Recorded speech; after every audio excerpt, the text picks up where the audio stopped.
அனைவருக்கும் வணக்கம். நம்ம இன்றைக்கி என்ன பார்க்குறோன்னா, இன்றைக்கி அறுவடை எப்படி செய்யணும் பார்க்குறோம். நம்ம எல்லாமே இயற்கை முறையில் தான் செய்யிட்டு இருக்கோம். இந்த ரசாயன உரங்கள் எதுவும் நம்ம போடுறதில்ல. அதே வந்து நம்ம காஸ்ட்டு வந்து எதுவும் பண்ணுறதில்ல. ஏன்னா முக்கியமான ஒரு செடி வந்து ஒரு துணைப்பயிர் மாரி போட்டுக்கிறோம். இப்போ இந்த மாமரம் இருக்குது, இது அடுத்த வருஷம் தான் இது காய் காய்க்கும். அது வரையும் அது சும்மா தான் இருக்கும். அதில் எந்த கொடி போட்டால் உங்களுக்கு எதுவும் ஆகாதுன்னு நமக்கு தெரியணும். ஏன்னா அப்படி தெரிஞ்சால் தான் நீங்கள் அதுக்கும் பாதிப்பு இருக்காது, நீங்கள் போகிற செடிக்கும் பாதிப்பு இருக்காது. அதுக்காக வந்து நாங்கள் ஏற்கனவே இதில் வந்து புடலை போட்டிருக்கோம். பச்சை வரி புடலை இருக்குது, அதில் நீட்டு புடலை ஒன்று இருக்குது. இன்றைக்கி காய் ஏற்கனவே பச்சிட்டு இருக்கோம். இது 5வது டைமாக 6வது டைமாக தெரியல. இந்த கொடியில் காய்கள் ஏற்கனவே இப்போ கொஞ்சம் பறிச்சிருக்கோம். பச்சை வரி புடலை இருக்குது, அதில் பன்னீர் நீட்டு புடலை இருக்குது. இதில் ஒரு பன்னீர் நீட்டு புடலையே குட்டரகம் ஒன்று இருக்குது. அது இப்போ நம்மக்கிட்ட கிடையாது, போட்டிருக்கோம் விதைகள், ஆனால் அதை எடுக்கலை. அது இல்லாமல் பச்சை வெண்டை, அதுவும் நாட்டு ரகம் தான், அதை பறிச்சிருக்கோம். அது இல்லாமல் விதைகள் வந்து கொஞ்சம் ஒரு 3 விதை விட்டுருக்கோம் செடி பச்சை வெண்டையில். இது தேவைன்னா நம்ம யூஸ் பண்ணிக்கலாம். வேறு என்ன பார்க்க போகிறோம்னா, இப்போ இன்னும் மஞ்சள் பூசணி இருக்குது, ஆனால் கொஞ்சம் அது முத்தலை. மஞ்சள் பூசணி அடுத்த அறுவடைக்கு தான் எடுக்க முடியும். இது வந்து சின்ன ரகம், இது சிட்டு பரங்கி காய் சொல்லுவாங்க. இது வந்து அவ்வளோ பெருசாக இல்லை. இது நமக்கு எதுக்காகனா, இது ஒரு வீட்டுக்கு கரெக்டாக இருக்கும். நம்ம தேவையான அளவு மட்டும் எடுத்துகிட்டு மீதி வச்சுட்டு இன்னும் 2 டைம் யூஸ் பண்ணலாம். சொல்ல போனால் பெரிய குடும்பம் தான் 1 டைம் யூஸ் பண்ணிக்கலாம், சின்ன குடும்பம் வந்தால் ஒரு 3 டைம் யூஸ் பண்ணிக்கலாம். அதனால் இது சிட்டு பரங்கிக்காய். இதை நம்ம அறுவடை பண்ணல, ஏன்னா இப்போ கொஞ்சம் காய்கள் இருக்கட்டும், போக பண்ணிக்கலாம் சொல்லிட்டு இன்னும் முத்தலை அதை வச்சுருக்கோம். அடுத்தது வந்து இதில் இன்னொரு ரகம் இருக்குது, மூக்குத்தி அவரை ஏற்றிருக்கோம். இப்போ தான் பூ வைக்குது, இதுக்கப்புறம் கொஞ்சம் காய்கள் காய்க்கும்னு நினைக்கிறேன். இதில் ஒரு பச்சை வரி புடலை விட்டுருக்கோம், இது வந்து விதைக்காக. இன்னும் இந்த மரத்துலேயே கொஞ்சம் மேலே இருக்குதுன்னு நினைக்கிறேன். மேலே ஒரு 2 காய் இருக்குது, அது மேலே போய் பறிச்சிட்டு அடுத்தது என்ன பார்ப்போம். மேலே ஒரு காய் பச்சை வரி புடல் தான் மேலே இருக்குது. அது இல்லாமல் ஒரு பிஞ்சு வந்து பன்னீர் புடல் நீட்டு புடல் இருக்குது. அடுத்ததில் போவோம். இஞ்சி ரகங்கள் நம்ம போட்டிருக்கோம். அதெல்லாம் மஞ்சள், கஸ்தூரி மஞ்சள். மழை பெஞ்சிட்டுலாம் ஏர் ஓட்டணும், இப்போ ஏர் ஓட்டலை, அடுத்தது தான் பார்க்கணும். இப்போ இதில் எந்த அறுவடையும் இல்லை. கொய்யா பழங்கள் எதுவுமே இருந்தது, ஆனால் அதுவும் அறுவடை முடிஞ்சிச்சுன்னு நினைக்கிறேன். பிஞ்சு எதுவும் இல்லை இதில்.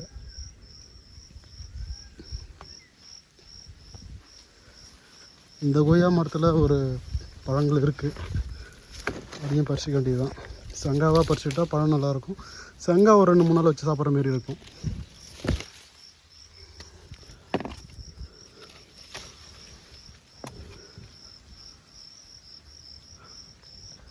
இதை பறிச்சுட்டு அடுத்த அறுவடை பார்ப்போம். ஒரு மரத்தில் எவ்வளோ தான் இருந்தது, அறுவடை முடிஞ்சிடுச்சு. நம்ம கொய்யா பழங்கள் இது இல்லாமல் இன்னொன்று கிடச்சிருக்கு நம்மக்கிட்ட, மயில் தொகை. இதோட 3 கிடச்சிருக்கு நம்மக்கிட்ட, இதோட 3 கிடச்சிருக்கு மயில் தொகை. மயில் வந்து நம்ம ஏரியாவில் அதிகமாக இருக்குது. இந்த இடத்துல எல்லாத்தையும் போட்டதான் சாப்பிடுறது. இருந்தாலும் பார்த்துட்டு தான் இருக்கும், அது எதுவும் பண்ண முடியல. மீன் அமிலம் தெளித்தா அந்த வாசனை இருக்க வரையும் வராது, திரும்ப அந்த வாசனை போனதுக்கப்புறம் வருது. மீன் அமிலம் நம்ம இது 3 வாரமாக தெளிக்கலை. எதுக்காகனா கொஞ்சம் மழை பெஞ்சிட்டு இருக்குது. முக்கால்வாசி சத்து வந்து மழை தண்ணீரில் வந்துடும், அதெல்லாம் நம்ம அது எதுவும் பண்ண தெரியல. இங்கே ஒரு பரங்கிக்காய் இருக்குது கொடி, இது ரொம்ப பெரிய கொடி, ஒன்றும் பெஞ்சு வைக்கலை. இது வந்து பெரிய பரங்கி, கேஜி வந்து 25 சைஸ் வரும் சொல்லியிருக்காங்க. என்னென்னு பார்க்கணும். ஆனால் போன டைம் நான் போட்டு இது விதை எடுத்தது, ஆனால் 25 கிலோலாம் வரல, ஒரு 10 கிலோ 5 கிலோ தான் வந்துருந்தது. ஒன்றும் இது பிஞ்சு வைக்கலை, இதுக்கப்புறம் தான் வைக்கணும். ஆனால் ஒரு கொடி தான், அந்தாண்ட குள்ளி இந்தாண்ட குள்ளி 2 குழியும் முழு வச்சுட்டு இன்னும் கொஞ்சம் வரும்னு நினைக்கிறேன். இன்னும் பிஞ்சு வைக்கலை. பூ பார்த்தோம் போன வாரம், இந்த வாரம் பூ இருக்கான்னு பார்ப்போம். பூ எதுவும் வைக்கல நினைக்கிறேன், கொட்டிக்கிச்சுன்னு நினைக்கிறேன். அடுத்த அறுவடை வந்து நம்ம கொத்தவரை. இந்த கொத்தவரை பார்த்தா உங்களுக்கு தெரியும், இது நாட்டு கொத்தவரை. ரொம்ப குட்டியாக தான் இருக்கும். இது வீட்டை சமைக்கிறதுலாம் கஷ்டமாக இருக்குமே தவிர, இந்த பெரிய அவரையை கொத்தவரை சொல்லுவாங்க, அது நீட்டாக இருக்கும், அது ஈஸியாக இருக்கும். ஆனால் இது கொஞ்சம் கஷ்டமாக இருக்கும், ஆனால் டேஸ்ட் அதை விட நல்லாயிருக்கும். அது நார் சத்து அதிகமாக இருக்கிறதால உங்களுக்கு நார் அதிகமாக வராது.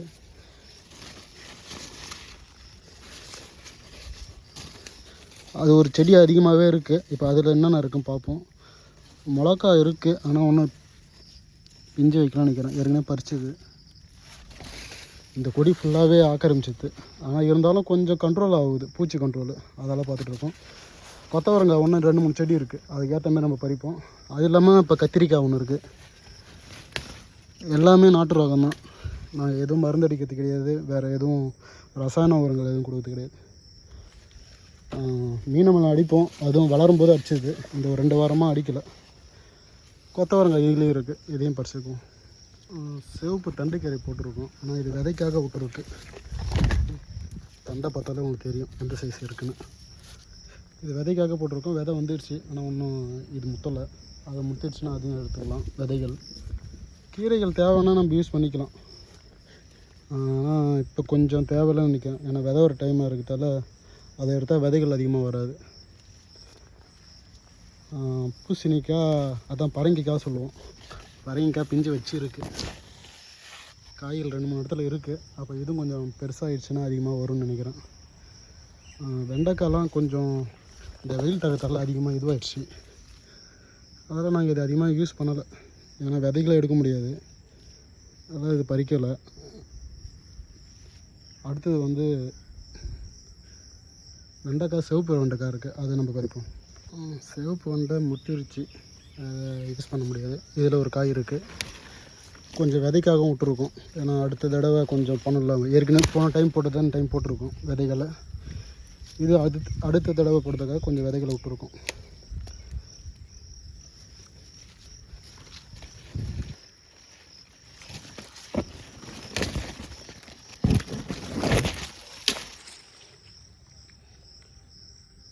இதில் ஒரு 5 காய் இருக்குது, இன்னும் கொஞ்சம் தேடனா இருக்கும்னு நினைக்கிறேன்.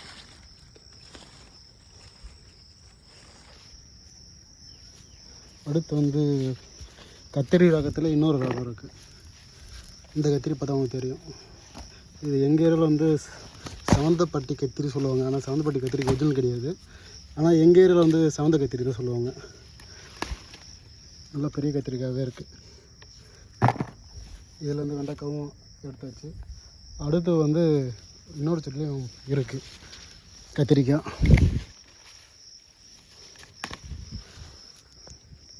இந்த கத்திரிக்காய் பார்த்தா தெரியும் எவ்வளோ பெருசு இருக்குன்னு. ஆனால் முத்தலை ஒன்றும் அழுத்தனா அமுங்குது. பெரிய கத்திரி இருக்கிறதுல. இதில் இன்னொரு ரகம் போட்டிருந்தோம். இந்த முள்கத்திரி சொல்லுவாங்க, காட்பாடியாக ஏதோ சொல்லுவாங்க. அது சரியாக பேர் மறந்துடுச்சு. அந்த விதைகள் நம்ம வாங்கி விதை தூவி போட்டிருந்தோம். அந்த கத்திரியானு தெரியல. ஆனால் கத்திரி எந்த சைஸ் இருக்குன்னா ஓவர் பெருசு, நல்ல பெரிய ரகம்.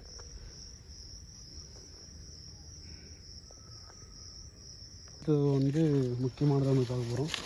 வெள்ளரி பழம். சைஸை பார்த்தாலே உங்களுக்கு தெரியும் எந்த சைஸ் இருக்குன்னு. ரொம்ப நாள் ஆசைன்னே சொல்லலாம். ஏன்னா வெள்ளரி பழத்தை மட்டும் இங்கே இருக்கிற மயில் வந்து விட மாட்டேது. பழத்தை விட மாட்டதில்லை, செடியே விடாது. செடி இது நமக்கு மே மாதம் வந்து இது அறுவடை ஆகிருக்கணும் நமக்கு. ஆனால் மே மாதம் விடலை. இந்த இலையில வந்து சின்னதாக இருக்கும்போது இந்த மயில் வந்து சாப்பிடுது அழகாக. அதுதான் கொஞ்சம் தப்பிச்சு இந்த மழையில் கீழே எல்லாம் தாண்டி வந்திருக்கு. இங்கே ஒரு 2 பழம், அதில் ஒரு பழம் இருக்குது, இங்கே கீழே ஒரு பழம் இருக்குது. ஆனால் இதில் வந்து நம்ம முக்கியமானதை பார்க்க வேண்டியது என்னென்னா, நல்லாவே கொடிகளை வந்து ஆராயணும். அது ஆராய்ஞ்சால் மட்டும்தான் உங்களுக்கு எங்கெங்கே என்ன இருக்குதுன்னு கண்டுபிடிக்க முடியும். வெள்ளரி பழத்தை பொறுத்த வரையுமே அது அங்கே இருக்கிறதே தெரியும். பழுத்தா மட்டும்தான் உங்களுக்கு தெரியும், அதை வரையும் நீங்கள் கண்டுபிடிக்க முடியாது. இதையும் பறிப்போம். அடுத்தது வந்து இங்கேயும் ஒரு கொஞ்சம் கொய்யாக்காய் இருக்குது, அதையும் பறிப்போம். கொஞ்சம் கொய்யாக்காய் இதுலேயும் இருக்குது, அதையும் பறிப்போம். இதில் கொஞ்சம் வெண்டைக்காய் இருக்குது. அடுத்தது இந்த வெண்டைக்காயும் பறிச்சுக்குவோம். இது வந்து தட்டைப்பயிர், ஆனால் வாசனை வந்து இந்த எப்படி சொல்ல தெரியல. அந்த வாசனை வந்து பெரும்பயிர் சொல்லல, இந்த பைத்திங்காய் வாசனை அடிக்கிறதால இது அவ்வளோவா சாப்பிட பிடிக்கல. முட்டை விட்டு விதைகளை எடுத்துக்கினா அது யூஸ் பண்ணிக்கலாம்னு சொல்லிட்டு அதை விட்டாச்சு.